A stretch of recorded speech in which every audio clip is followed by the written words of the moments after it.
Hey guys, what's up? Welcome back to the Creatives Conversation. I'm Amber, the brand manager here at Helps To, and this is... I'm Gabriella Martay. I am the director and owner of Helps To. In other words, she's my boss. Yeah, I am. Hello. Hey.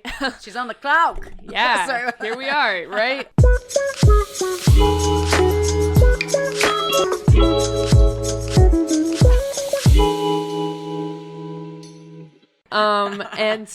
So today we're going to be talking about, we got a question in our emails of how to publish a book. Yeah, I'm excited. Yeah, and I feel like this is a topic that we are actually qualified to talk about because we've actually published a book. Yeah, of our own. And it's not the first book actually that we published as a company, which is so cool. Right.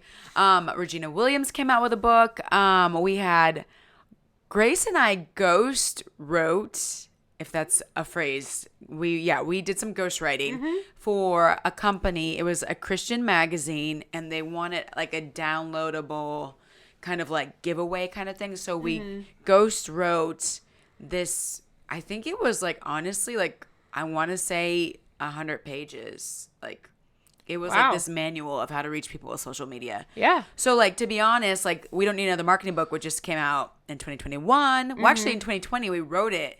It was done in 2020, like the content. Right. But the actual physical book, 2021, came out. But Grace and I have been writing together for like a long time. Right. For like 6-7 years. It's been crazy. No, yeah. Grace is a writer too, so she goes way beyond that. She writes a lot. Yeah. Yeah, she has published books. Did you know that? Yeah, she has like 5. Yeah, Grace has like 5 published books. We're looking forward to having her on the podcast eventually. Right. So Grace, come. No, come be with us. Grace. Yeah, no, Grace, to be honest, I was like, I never really saw myself as a writer. So Yeah.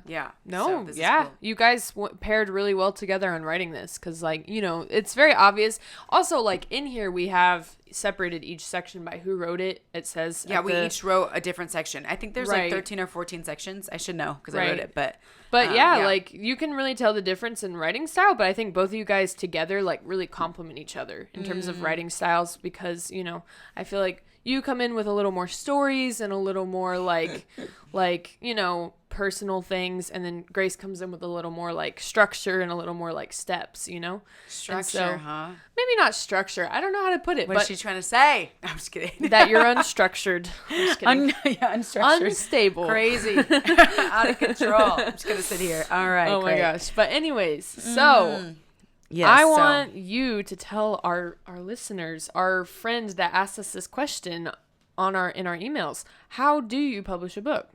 Yeah, that's a good question. And to be honest, I feel like I'm a newbie in the game, you know? That's fair. Like, I think what's funny is we talk about this. Sorry, we kicking each other under the table. I'm so sorry if I keep kicking you.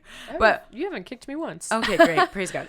So in the book, we talk about something called imposter syndrome. Right. And to be honest, a lot of us as creatives deal with that. And not just as creatives, but like, I deal with it. And so, I was about to say, well, I'm not qualified to tell you how to publish a book. But then, like, I'm like, Gabby, you've published a book. Right. Though. You're a published author. Publish and market their own books. So, like, what makes you unqualified? Like, tell me. Right. So, yeah, I am definitely qualified. But I feel as though there's so many people that could do this way better than me. Well, because they've been out there for a while. But that's just the reality of imposter syndrome. Right, Even though you're qualified, you still feel kind of like you're an imposter and people are going to find you out. Definitely. So now that I have confessed all of my inner dialogue, I guess let's just start. Like, dive in. I feel like we're jumping in. I feel like to kind of, because that was a very broad question. Yeah, that's why I'm like, where do we start? The first thing that I want to hit on is kind of like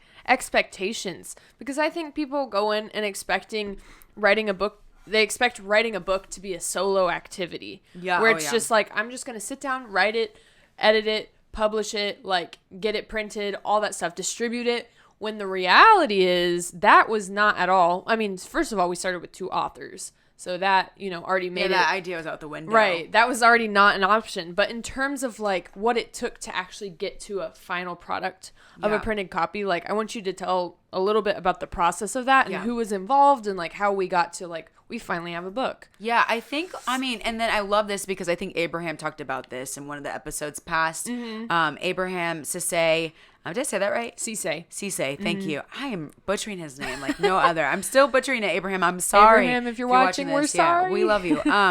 So he talked about how a lot of people, they'll bring things to market or like they'll like produce something just because they're so emotionally tied to it and there's no market for it. Right. And like nobody has, and what that means it's when like you say there's no market. Yeah, it's like their baby, and that's awesome. I get it. Like, but nobody there's wants things it. that I'm passionate about that nobody cares about and nobody desires to ever buy. That's fair. And but the reality is that he was just talking about how people really throw all their money away for these ideas that nobody resonates with and nobody cares. And so I think that would be the first place to start. Like, looking at what you're trying to write, and is there like an audience that will listen? And sometimes you don't know, and that's authentic. For us, I think we kind of did our research. I mean, just push the table over, Amber. I'm trying to flip tables out here. She's trying to get comfortable because she's tired. She's been up all night. I'm trying to like doing God knows what. Okay. We're housemates right now. We're on very different schedules. We're on very different schedules. She wakes up at 5 a.m. I do. I don't wake up and at I hit 5 the a.m. gym because 2020 was a rough year for me. And I'm trying to come back, okay? Well. So I'm going to the gym in the morning because I will not go at night because I'm too I love tired. going at night. That's my jam. It's Well, empty. At night, in all fairness, I just feel like I want to be socializing and eating good food and all that stuff. That's fair. And I don't guess wanna be I at the feel gym. that way depending on where I am in life. But like when I'm here in Kansas City, I just love hitting the gym at night. I don't know. It's just comforting. We go to a nice gym too. We do. Yeah, it's like a seeker-friendly gym. Like people say the phrase seeker-friendly church. I totally apply that. Because like a seeker-friendly church is one where they like get you in the door with coffee and snacks. And they're like, hey, we're so glad you're here. You know, like our gym is like that. They definitely have coffee and no snacks. You got to pay for them. But yeah, but I'm like cool really nice stuff and really nice equipment. And it's and not an like Olympic pool. Right. It's not I like the swim in. place where like, anyways, this is not an ad for the Jewish Community Center, but we do love it. I know. If you want to sponsor a video, we're here for it. You know, yeah, I love the Jewish Community Center. I mean, in all fairness, their coffee can be a little weak for me. It's not the best. Yeah. It's probably Folgers. We're such coffee snobs. I'm like, that sounds about right. I'm just kidding. It's probably, I don't know what it is, but it's just watered down. Yeah. I just need a little more bean percentage to the water percentage. The bean to water we ratio. Need to up the water, I hear you. or up the bean ratio. I hear you. Yeah. I understand that. I'm just, every time I get my cup, I'm like, you know, it could be better. Pray that it'll be better the next time. So every time I get a cup of coffee, I know this is really random, but this is just this we're is gonna let us. this go. Every time I get a cup of coffee at the Jewish Community Center, which I love, so I'm still a member. I've been a member for like 4 years now. Right. And so, anyways, they should be sponsoring us at this we point. gotta be careful. What if people just like show up and they're like, "We want to work out with you guys"? I'm gonna be like, "It's a no for me, dog." They don't know what time we go. They know you go at 5 a.m, but yeah, you chose to disclose that. Yeah, you told them the gym. So, okay, anyways, we're here. But anyways, every time I go to get a cup of coffee, I'm like, I think it'll be better this time. And it's just not. It's a letdown every time.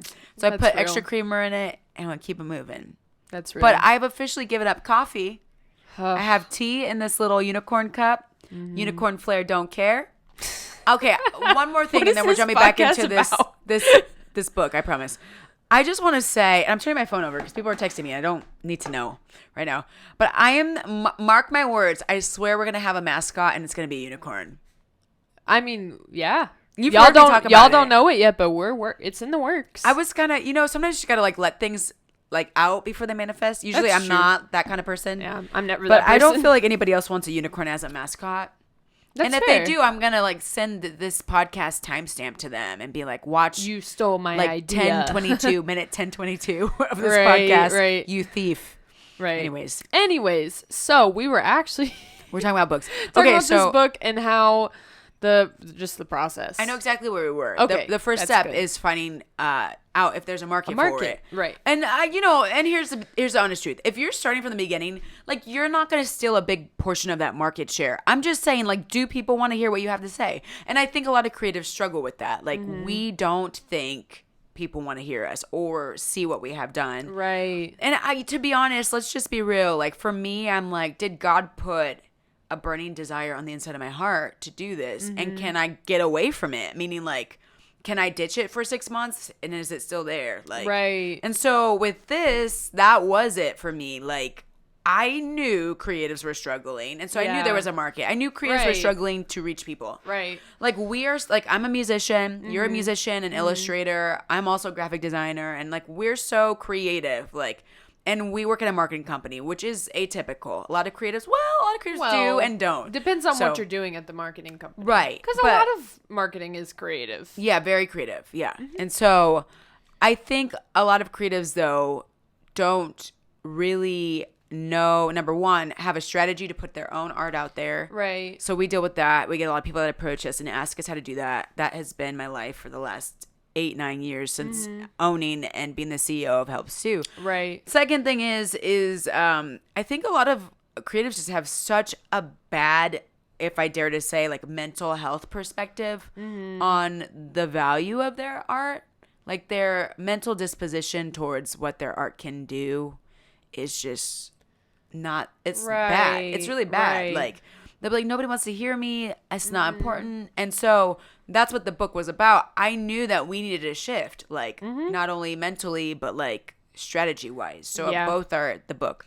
So if you have something in you to do that, like to put a book out like that, I think you should go for it. Like somebody's going to resonate with it.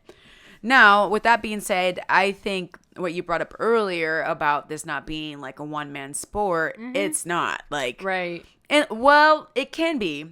And here's what you'll lose when you do it alone. I think you'll really lose quality. That's my personal opinion. It's not a fact per se in a textbook. Sure. But I mean, I could have written this alone. It would have lacked content. It would have lacked experience, which I got from Grace Robinson, who was my co-author. It could have lacked beauty, which I got from like you. You painted the cover. If you go to our Instagram, please follow us. Helps to Media on Instagram and Twitter. Amber posted a video the other day of like her process painting this cover that I eventually digitized. And so she painted it. I digitized it. I think it's beautiful. This is actually like one of the pre-versions. So the new version will actually be censored. But, that's another story for another day. But yeah, this is one of the first drafts we ever saw on the table. And then Jess Barrett, she did the graphics. And we actually had used a graphic designer before her. And I really was like, I think what you did is noble and it's awesome, but I'm going to be honest. It was not the vision. It's not my vision. And I'm just very particular. I'm not a perfectionist. You know this. I'm very particular. And I'll let some things slide, but like for the most part, I feel like if I'm going to lead something as a leader, and if I'm going to lead something like a book, I need to be very particular with what I put out. You're putting a lot behind publishing a book. So just to treat it haphazardly and whatever, it looks fine. Like that's not the way to go about it when it's something so big, such an investment of your time, of your resources. Right. Well, yeah. And so right there, I think we had like 5 people? You, me, Jess Barrett, Grace. Okay. And then we had someone edit it. We had someone format it. Yep. And then you edited it again. That's a tongue twister. Edited it again. Right. And then and so basically 2 graphic designers, 2 editors, a cover artist, and then a formatting artist who helped us format it. That's not easy. 2 writers, like that's a crazy amount of work. And if you're gifted enough to do that, like by all means, go do it. But I think we were able to raise the quality of the book. Like it was good content-wise alone, but like we wanted a creative visual experience with our book, which it might not be your book, Right. But we knew what we were shooting for, and to get there, I think we could really hold each other accountable. Because I'm like, all right, I've been doing this book for 3 or 4 years now. Like I'm ready to put this thing out. Yeah. And then Greg McKinney, he's doing the formatting, and he's like, I don't think you should. Like, this does not look good. And he's just honest. Like, we got to reformat it. So we did. And like someone saying, hey, like these graphics are all right, but I think you could do better. Like, and really go with your vision. And so, it takes time. It takes people. It takes sometimes money. Yeah. But I think you can do it alone. It's just going to cost you quality. Like typos. Most of us don't find our own typos. Like that whole thing about the comma being on the inside of... Oh my gosh, comment below. Like, let us know if you're a grammar Nazi. This is a debate, not between the two of us. We actually agree about this. We agree on this. But we went back and forth with someone who was helping about whether or not if you put something in quotes and the thing in quotations itself doesn't have punctuation in it. And it's not the full sentence. Then should the punctuation go inside the quotation marks or outside? And we're convinced that it's outside. Outside, for sure. And I've Googled it, and I've gotten some mixed answers. But from what I remember learning in school, it's on the outside. Yeah, same. So. And then, I mean, I'm a grammar Nazi to the fullest. Right. I mean, especially in marketing. I just feel like the clients that have scrutinized my work. We have to write so much for marketing. And so not knowing how to spell and, like, properly punctuate things is, like, not a whole other ballgame. Yeah. And if you're going to edit your book, like, use tools. Like, if you can't use people, use tools. Like, Grammarly saves my behind. Like, I am a native English speaker. You know what I mean? I went to college. I went to Boston U. I studied English there, not as my major, but I had to study it as a part of my gen ed. And like, I was in the business school, Questrom School of Business. And so, you know, I was always around writing, like very high caliber writing, to be honest, and reading journals and stuff like that, like medical journals and stuff to get through school, not for business, but like it's part of your programming. So long story short, though, you would think someone like me who's been through all that wouldn't need, like, I think just the average person says, oh, you're good. Like, you don't need it. No, you make mistakes. You're human. So having something to double check your work and people is amazing. So I think that's step number 2. Yeah. I think if we're going to talk about practical things, we could talk about some practical things. Like when we first came out with the book, we knew it was an investment to take it from digital to physical. So we decided to go out with an ebook first to just test the water, see if people liked it. We got a lot of reviews. We promoted it. We had Andre, our videographer, film a commercial for it, which is what we're promoting still to this day. Yeah. We were very specific. We're not going to say digital book because we're coming out with a physical book. We didn't know it would be a year later.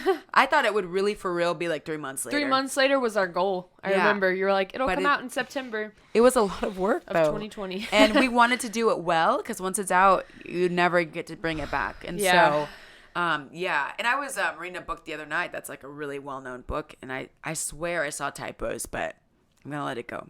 I'm like, maybe I should just let it go. No, it happens. Yeah. It happens. And so, I think, we went out with an ebook. This is just our journey first and kind of got a read on that. We got a lot. We were celebrated. I was really shocked, to be honest. I did not expect. We've got a lot of 5-star reviews. People are saying how much it's helped them and changed their perspectives. Not even just people that you know personally. I don't know. We have I only know one person that's put a review up. Right. And so like people are finding it and people are reading it and being impacted even. Yeah, and we were number 1 in business marketing. Music marketing. Music marketing? It was music marketing. Come on. I'm a musician. That means a lot to me. Yeah. We're number 1 in music marketing. On Amazon. On Amazon when it came out. So that was really dope. Yeah. That was really, really dope. Yeah. So that was cool. It was a nice, like, okay, people really do need this. Yeah. And so, we did that. I'm trying to think, like, if I'm not being practical enough. So Grace and I, from the very beginning, figured out if there was a market for it. We sat down, we brainstormed, what are we going to talk about? That was the hardest part. And I think that's how you came up with your chapters was even before you like had ideas written down for like what the content would be of each chapter, you went and sat down and figured out each chapter. What it would look like. And what order they'd go in and like who would write what. Yeah. And so like obviously you don't have to do the who would write what part if you're writing by yourself, but still like I feel like having kind of those ideas in place of where this is going, you know, and not just like trying to sit down with like a blank manuscript and be like, all right, how do we start? You know? Sometimes that works for people, but we just knew like we wanted a more structured path to take. And so we did that. We wrote it. I think that was the hardest part, sitting down and sticking it to the man and writing these chapters. We would be like, did you write your chapters? Nope. It's like week 27. You're going to write your chapter or what? And Grace and I would meet every week and go over it and like edit and talk about it. And we would actually go like chapter by chapter and like read each other's chapters and then like fix them and say, actually, can you add that and add this? So like the writing process took us 2 years. Yeah. It was crazy. Like people don't talk about that. Yeah. And that's not uncommon either for a book. It's not. Yeah. And then, you know, we would say, well, I want to talk about this. maybe that should be a chapter. And so it started to unfold even more. And so that happened. I remember us going to LA. We were like, we want a course to go with this before. Was it written then? It wasn't even fully written yet. It was still being written. We did a course. Which is a wild thing to do, to try and film a course to go along with a book that's not even fully written yet. Yeah. But and the course actually does match quite a bit. No, and it's free. It's on YouTube. It is. It's just on YouTube. Yeah. We were going to do a course, but we're like, we're going to just release it as a course on YouTube. Yeah. It's free. So, yeah, you can go on our YouTube channel. Scroll down and find our We Don't Need Another Marketing Book videos, and they're really good. I think they're super helpful, yeah. And they give a brief overview. Like, you're not going to get the same thing per se, the same value out of just looking at the course, to be honest, of the videos. Right. Because I think the book is so much more detailed. Exactly. But there's some similar examples in, like, a brief, like, high-level overview, but this goes in the weeds. And so, which is cool. And then I think after that, it was time to edit it. And we sent it to an editor. And then, to be honest, she sent it back. Then the ebook was made. And then, yeah, I think the next thing was like, let's get this formatted. Right. The graphics took a long time. 40 graphics that are hand. I don't even know what she did, to be honest. Jess Barrett. Yeah. Like, she animated. Is it illustrating app? She illustrated somehow, some way. She's a magician to me. Like, she's floats incredible. On water. Yeah. Y'all got to see these graphics. Like, let's see, what did she do? They're incredible. Let me find one. And I was very specific. I sat down with Jess. I told her every single graphic I wanted, and what I wanted to look like. Like, she didn't read the book. I told her, I want this. Right. I want a melting clock. I want this. And so that took a lot of time. Did it. She delivered. Yeah. And so, and that was after we had already done that with one artist. And we were like, yeah, it's a no. Yeah. Which is horrible, but like, it's horrible that we had to go through it, but it was just very honest. And I think sometimes you got to just be honest and be like, this is not working. Yeah. And we love you, but it's just not working. So, and that happened. And then we had to format it. I think formatting it was not as bad as I thought it would be. Right. And you had to go through and edit it again. Right. You needed a double look because, once you format it again, things get lost. Right.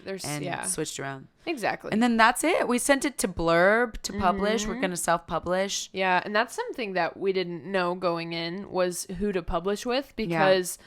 We found out, obviously the original plan was Amazon. Right. Because with Amazon, they will ship it out for you and everything. Yeah, when someone orders it, they'll ship it for them. Right. Or ship it to them. You don't have to do that. But the only thing with Amazon is how expensive it is. So we couldn't charge less than $24 per book in order to make a profit. And that was just a lot. We thought it was a lot for the book that we have. Yeah, for the size. We wanted it to be more available. And exactly. And then we wanted the color graphics. That's why. If it weren't color graphics on the inside. Yeah, for sure. And so I think, there was a lot of things that going in you didn't realize. And, there's a lot of things going in that got changed because it was just unexpected. This isn't going to work, so we had to do this. So what's something that you wish you had known before you published a book? Man, I had you paint me this. It's on my stereo in the living room. It just says, this is a long-term journey. Right. I just think, I'm 30, about to be 32 here pretty soon. And I'm still, kind of believing this lie that, my generation was raised on, that, things happen so quickly. Right. You can build a brand in, 30 days and in, all this stuff. Yeah. And the reality is it takes time. And when you sign up for stuff like this took 4 years, crazy, all the way. How long were you guessing when you very first started? I really thought it would take 6 months to pump it out. And that's possible, but it's just unrealistic for what we wanted to do, something so quality. And this wasn't your full-time job, so it's not like I was working. If all you were doing was writing this, marketing, then, exactly. If all you're doing was writing a book, 6 months is doable. Yeah. But even for big time authors, they take years. Oh yeah. And then just it is creative. I wasn't inspired sometimes to write a chapter on imposter syndrome. Right. Okay. You know what I mean? And so I think to encourage anyone out there that wants to publish a book, and not just a book, but anything.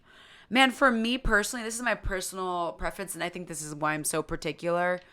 And this is so funny because the dichotomy between these two mindsets are they're really different, but yet I have them both. You can't sit on, number one, what you have forever and just wait for this perfect moment. Right. This perfect set of resources, this perfect team, this perfect era to do it in. That's not coming. So you're just going to never do anything. So it's always important for me to be productive and even with my faith, like our faith being a Christian, like there's that parable of the talents where like God rewards people who don't sit on what they're gifted with. And so that's really important to me. It'll always be important to me to like go for it. But at the same time, I think people, there's like the people that don't go for it and then the people that do go for it and then like don't give it all they've got. Yeah. Or maybe they're not don't prepared take going time in. to like really be particular and see the vision, go forth. And so I would say go for it, but at the same time, like it's kind of like a hard workout. Like you need to know it's not going to be easy, but like don't skimp on the push-ups. Right. Like, don't cut corners because it'll come back to bite you and you'll kind of be like, dang, that sucks. Like, yeah, this piece of art sucks, because you'll probably say that in the future if you cut corners. Yeah. I think that's really what it is. You'll regret it. Yeah. Yeah. And I mean, like we were talking about in the beginning, this is like a big investment of time, of resource, of everything, and so of creative energy. And so to just cut corners and in the end just have something that's halfway done, mediocre, like, something you're not proud of, like what's the point? Yeah. Like if you're going to do it, do it. That's the truth. And I think one of the biggest corners we cut is marketing. Yeah. Yeah. I think people don't even think about it. Because like they'll write the book, right? And then they won't think anything about like putting money behind it to reach people with it. Right. Which is what we're doing right now. Yeah. We started our ads today for the book, the physical copy. And like process. We pushed play like today, pushed go. Right. And so what would you say? So after all is said and done, you've published, then comes the marketing. Like what's a good strategy to market a published book? I would say like having your mind before you even write the book, like when it comes out, I'm going to put X amount of dollars towards marketing for 6 months.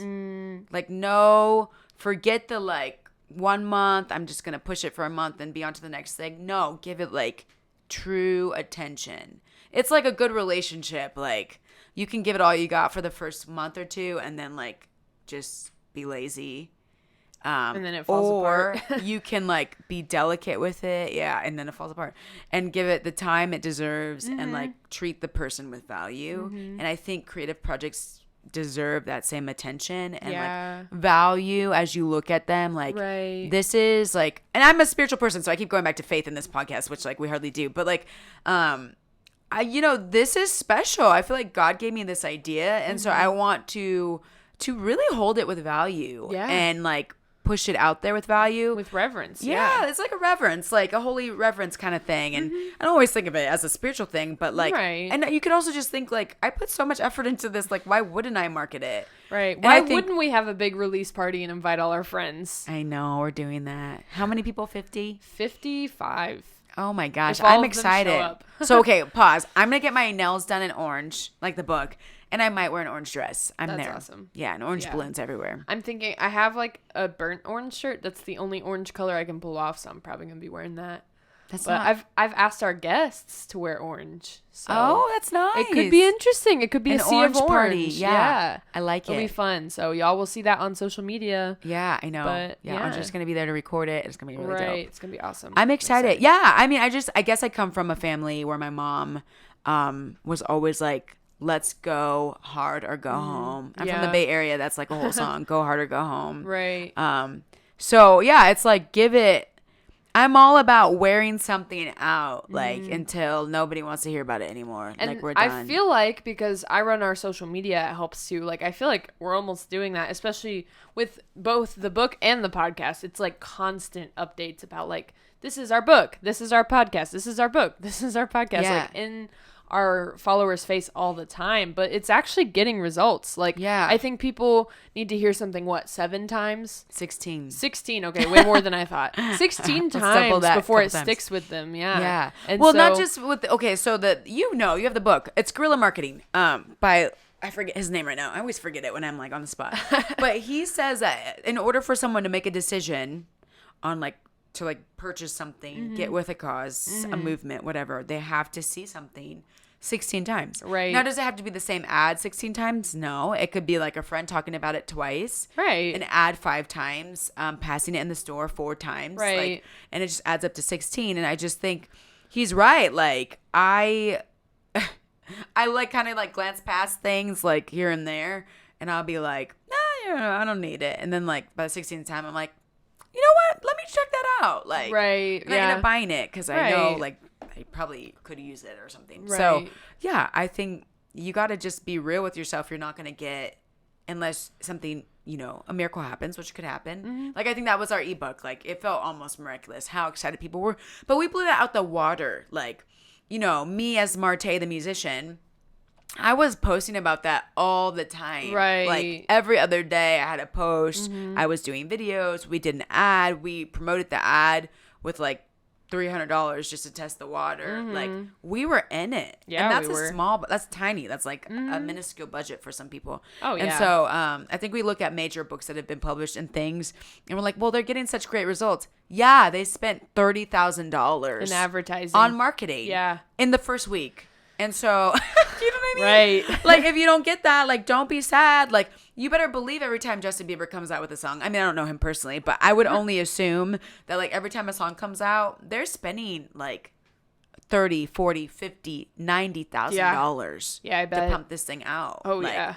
Because that's the name of the game. Mm-hmm. And so it's not even a thought to them, I bet you. Right. Like, he probably, you know, doesn't even have a great relationship with, like, he could. I don't know Justin Bieber. So, like, but I'm just assuming, like, in general, like, Justin Bieber as an example for most people who come out with stuff, they don't even really know who's pushing play on their ads. Like, right. It's just going to happen, you know? Right. Yeah.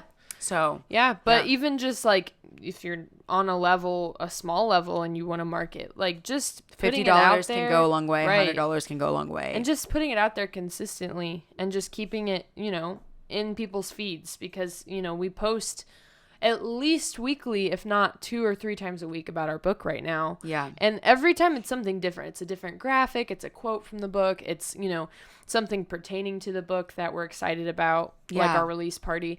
And so, like, every time it's not always the same picture of the book. It's not that redundant where people are like, oh, I'm going to unfollow them. Yeah. But just something to get it brought back up again. So people are like, oh, yeah, the book. And then they go order it. Yeah. And I think it's just fun, to be honest. Like, and I think what stops a lot of us creatives is just fear. Like, people are going to be tired of me. And, well, I think people are tired of you when you don't do social media and stuff consistently. Right. But when you have a relationship with them and you come out with something exciting, they want to hear it and they want to know. Yeah. So I think that's cool. And you inspire other people when you step out and you do your thing. And so, yeah, I think that's like the majority of what it takes. I think at the same time, it's hard to do it all, but there's a lot of things out there to learn. Like, I mean, like lynda.com, Udemy. We have little things you can learn from us, like by following us on Instagram. We're going to have a course coming out soon called Path to Influence. If you want to check that out, it's really about taking a creative or a small business owner from step 1 of building your brand all the way up to the last step of getting your product out there, your service out there with marketing and how to do that. So we're literally building that right now because we're done with this and now we're like not even breathing. Not gonna take a breath. We're just gonna go on to the next thing. Yeah. And then like only God knows what's next after that. Right. But it's a journey and I love it. It is. I think it's fun. Yeah, it's been a good journey. Any last things about publishing a book? I think that's it. It has been a journey. I don't know when my next book will come out. I'm tired. I'm really tired. This book was a lot of energy. Yeah. I look at it and I'm like, tired. Maybe we'll write your next book. Co-write. Yeah, I would love that. Could be fun. Okay, Comment below if you want us to co-write. I do have an idea of what I want to write. Should I share it or should I leave it? Yeah. Okay. Let the people know. Give them a little taste. All right. So I'm thinking I would love to write like a spiritual take on marketing. Like a biblical like understanding of marketing. Well, that has not been done. I'm according pretty sure. To like how God would see marketing. Yeah. Like done well. That's crazy. That sounds so cool. Comment below, y'all, if you want to see that book. If that's a crazy idea and you think we shouldn't do it, let us know too. Either way, whether you love it or hate it. But that would be so fun to me. I would take a lot of research, I think. Like, and just understanding and but that's part of the fun too. You get to discover and learn more. Yeah, so. And how to approach it. I don't even know how. So sure. Yeah, for sure. Yeah. So yeah. Yeah, that's it. That's really it. You gonna end this or you want me to end it? Go ahead. Oh, she started it. She wants me to end it. Well, you guys, you've been listening to the Creatives Conversation. If you're new here, please subscribe. We love y'all. We always have videos coming out, podcast every Monday comes out on YouTube and on just different podcast sources. So, and if you're listening right now, we just want to say thank you. It has been such a blast starting this. We started March of May 2021. Is the first episode, yeah. We're recording right now in July. And so it'll probably be out August, September. And so it's so awesome that this is actually a thing. Like, it's really, really cool. So we love y'all, and we will see you in the next podcast. Cue the music. Bye. Bye.